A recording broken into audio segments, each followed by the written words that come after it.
chance you could qualify and be eligible for these grant monies to just really kick up your home garden in the name of food security. 7:37 now. We'll get right back into it with Department of Labor Director Dave Dell'Isola. Lots to talk about this morning. Dave, thank you for joining us and thanks for the wait. Sorry. I'm sorry, what was that? I missed it. Good morning. Good morning, Chris. Good morning, Sabrina. Good morning. And of course, well, we'll just start here with the Sabrina. There was a huge story out of KUM News here. Former Guam Department of Labor employee pleads guilty to PUA and FPUC fraud.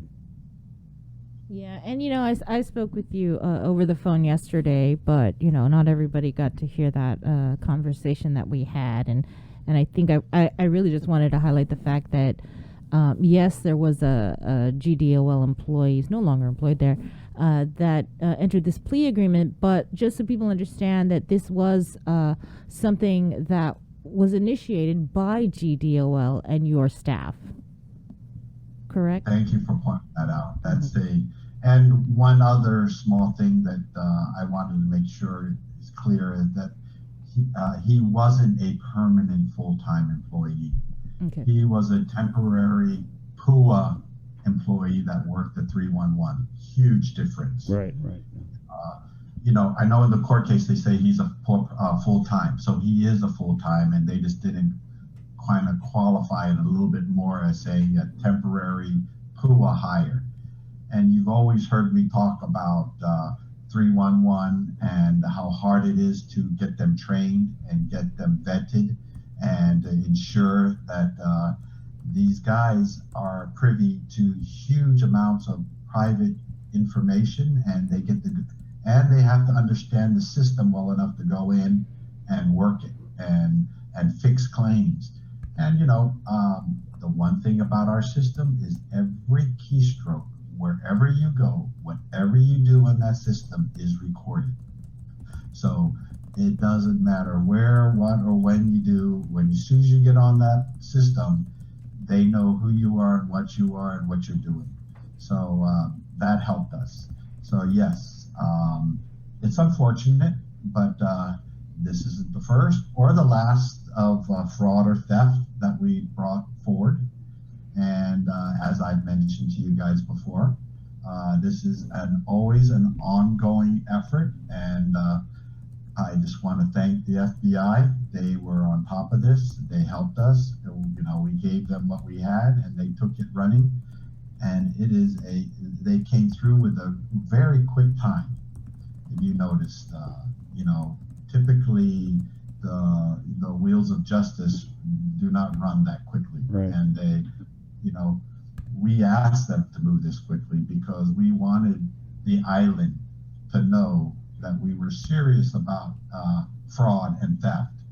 And whether it comes from claimants falsely changing documents or putting in false claims, or whether it comes from people off island trying to file and get our local allotted money on Guam, or if it comes from in-house.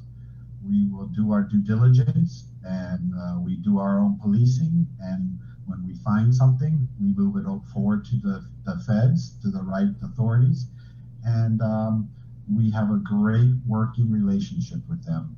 And I just want to thank them again for working so quickly. And it's unfortunate that this had to happen, but that's just the way things go, and we just keep moving forward. Dave, as the PUA FPUC recipient whose money was routed from you guys to what's his name? Jerome Michael Cruz's bank account. Has that person received the money back already, or? All those details were turned over to the feds, and once they take it over, we just support and work with them. We don't get into the nitty gritty of where, what, and when, and where the funds are doing. It'll all be worked out, after this week when this whole case, is sentenced and closed. that's why I still don't want to talk too much about anything because it isn't a done deal yet. Sentencing is Thursday. Right. How many other fraud cases have you forwarded to the feds? Oh, we've had, dozens. And like I said, the whole gamut of from people doctoring their documents and filing claims to making up, lying on their claims. I mean, it all varies in degrees of how much or if they got anything. So all I'm saying is that this isn't the first or the last, and we continue. We just want to ensure that the island sees what's going on so that it becomes a deterrent, because I don't take any pleasure doing this or to anybody. But if you're going to try to do it, know that there are federal repercussions. And so I hope that people see this as a lesson learned, that no matter where it comes from, I'm going to run a clean program, and I'm going to get the money out as quickly as possible. Yesterday we batched $21.7 million in 2 weeks. $21.7 million. That is huge money, and we're coming up to $600 million being given out. And this program is such a huge program. Every time we batch, we have hundreds of return, direct, wire transfers for wrong information. We have to balance. We have overpayments. We have appeals. We have, and then we have fraud. All these things that we have to deal with, and it is so overwhelming. And hiring people, I think Chris, last time we spoke, you said, "Oh, we'll just hire more people." Now you see why we have to vet them very carefully, because they are privy to such private information, and then we have to train them up. And this program keeps expiring and then keeps extending, so we have to have a balance of, okay, let's, because once the program expires, all those staff are going to shift over to closeout, overpayments, appeals. And it just keeps getting extended. So, we're trying to get more people on and getting them trained. And, it's a bear of a program, but I honestly feel that, our staff are doing an excellent job and working tirelessly to ensure that we get the money out. Any Thank other you for letting me do that speech. any other employees? Have you had to let anybody else go other than Jerome Michael Cruz? Any other cases that involve anybody from GDOL? No. We did let go all the PUA staff that lent him their login information. Wow. Are they facing any charges? No, they were just stupid enough to give out their, how it is when you walk, and I'm sure Sabrina, Chris said, "Hey, Omija, I need to try to do this." You guys work together hand in hand. You know how we are. We all know Sabrina's passcode for her iPhone. That's what kind of company we're running here. Yeah, and they worked 7 days a week, at the beginning, long hours, and they thought that they were helping him help other people. Wow. But Wow. they signed a code that for confidentiality and for protection of information. Mm-hmm. And when they violated that, of course we let them go, even though they were innocent of any wrongdoing other than being, sharing your login information, which is a no-no. How many employees are we talking about? Just a couple. Like two? There's a couple, right? No one was suspicious when this dude showed up to work in a brand new Camaro? This kind of happened a little bit afterwards. Oh, okay. And like I said, it takes a while to build the case up. I guess, since you are the director? I mean, when you heard about this, I mean, what went through your mind? I bet you were pissed. Of course. Did you Of course. throw And, anything or? You know, we've been dealing with fraud since the beginning of this program. You don't know how pissed is, getting thousands of people from the States trying to apply here on Guam who have no connection to the workforce. And then them calling us up and demanding that we're late in paying them. And, what's wrong? They're going to, report us. I mean, that's how brazen. And, and they clog up our 311 lines because I literally have thousands of people in the States calling in the 311, demanding they're being paid. And, these are just the things that the public here don't understand. Why is your 311 so full? Because I got, not only do I have enough people here calling in, but I got tens of thousands from the States calling in demanding payment. And it's just a bear of a system. And people, that's what pisses me off. And they demanding to see me, they're demanding to do that, and this is crazy.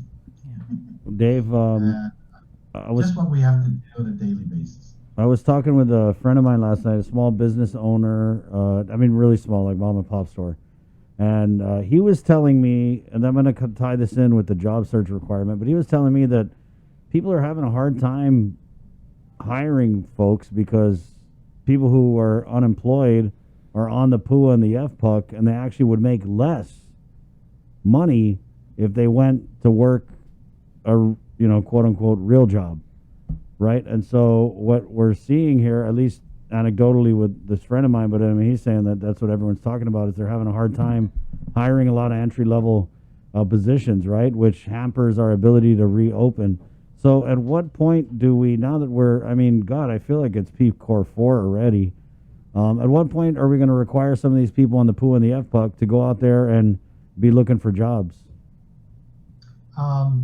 That's what I'm monitoring. And yes, Chris, you're right. I'm starting to hear stories about it too.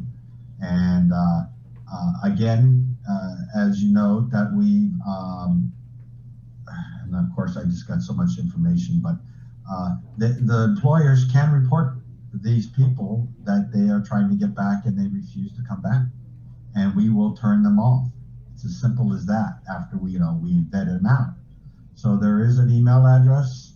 I don't know it off the top of my head. We have so many email addresses, but I'll be glad to give it to you a little later. That they can, any employer that calls their employee back and they don't want to come back or they're giving stories, they can report them and we will shut them off.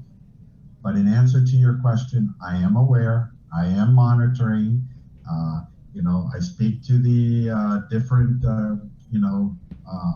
employer groups. And when I feel that, everybody's opening enough, I will talk to the governor and we will discuss about lifting the job search requirement, which, will be coming down. I'm just waiting for the island to open up enough. So is that, that's a call that you make or the governor makes, or? The governor makes. But if you read the executive order, it's either PCOR 4 or if the governor changed with consultation with the director of labor. So, I am constantly keeping my finger on the pulse of the businesses and the way they're opening. And when I feel that it is opened enough, remember, there a couple here and there opening up and having a hard time doesn't justify me to release tens of thousands of people to go out and start doing 3 job search every week. I have to have a balance when I feel it's open enough. And I just, when I feel that is true, or if the governor feels it's true, it's at her discretion. Why? Do you think it's honestly opened up enough for making everybody job search? It's getting close, but do you think it's opened up enough yet? Are you asking me? Yeah, I gotta take the. I mean, people Dave, I don't island. have any like scientific data, but when I go around, it does seem like, I mean, there was traffic. I was stuck in traffic yesterday, guys. There's traffic out Isn't there. that different? Yeah, it is. That's different. Isn't it different? Now you get spoiled going on the roads and being able to go to wherever you want to go. If I want to run down in Tumon after work, I can get there in 10 minutes. But now I say, what? All this traffic to Right. get down in Tumon? I mean, a few months ago, you could run in the middle of the road in Tumon and it wouldn't even be an issue. Dave, Yeah. anything in closing? Am I missing anything, Bree? No, we just continue to monitor the fraud and theft, and it's unfortunate that we started out with an in-house one, but I just want to show the island that I mean business. Our staff, I got to congratulate them for catching this and putting together the package of information, and of course the FBI. It's different working with the FBI. It's not something that I'm familiar with, but thank God. And they're very professional, and they work quickly, and we continue to work with them. And the OIG, we get emails from the OIG asking for data information and this and that on claimants, and that is just another thing that we do as we continue to move this program forward. We hope that we can move into what we call tier 3 of the program, which is the Biden plan, seamlessly before the next batching. Tomorrow I have heavy duty meetings with our programmers, and USDOL is starting to release some of the guidances as we speak. So it's a scramble to hurry up and get this in place so that not only Guam, but the nation, which we are running parallel with as far as on the timetable, can continue to get this program through September. Dave, we had a comment here. Other than 311, is there another hotline to call or email to reactivate an account? No, 311 is the only one, but they can go to either Dell'Isola Library or Jotnia Library as a walk-in, and if they can fit them in, they will see them. And if they can't, they will give them an appointment, and which they can get one-to-one. So those are 3 different ways that they can hopefully get serviced. Dave, thank you. Thanks, Dave. Thank you guys for getting the information out and allowing me to come and speak. I appreciate it very much. Oh, good job. Thank you, Thank Dave. you. Appreciate it. We'll see you. Stay safe. Let's get right back into the KUAM News Zoom room here on the link, where we have Bernie Guinness, the Deputy Director of the Department of Administration. Just looking for an update here. Bernie, real quick.